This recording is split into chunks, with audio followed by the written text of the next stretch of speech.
Kiukweli bibi alikuwa ni mtu mzuri, bibi alikuwa ni mtu wa kucheka na kila mtu.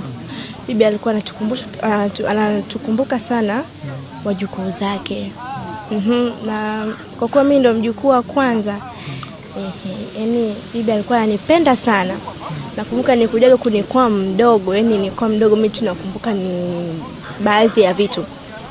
Kwa hiyo yani niliishi naye vizuri kipindi ambacho nilikuwa bado mdogo. Lakini toka nilivyokuwa hivi na baba akawa anapata zile changamoto na nini, kwa ni muda mrefu sana tulikuwa hatujaonana. Toka nilivyoonana naye mara mwisho nilipokuwa vile mdogo, basi mimi sijaonana tena na bibi yangu.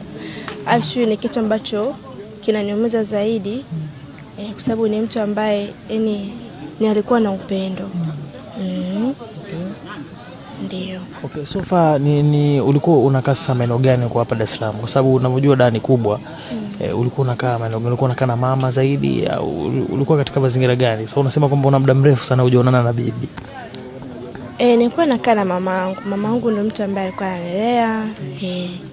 Kwa nilikuwa nakaa naye maeneo ya Sinza kipindi hiko, then tukahamaga tukawa tunakaa Kigamboni. Sasa hivi unakaa Kigamboni na mama kule? Sasa hivi tunakaa Kigamboni kule na mama.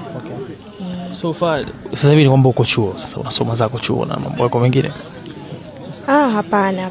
Mimi nafanya kazi. Mimi nafanya kazi pale Makumbusho. Ni duka la simu. Lakini muda mwingi nakuwa nashughulika na mambo ya social media kama kujibu wateja, kuweka post na nini hivyo.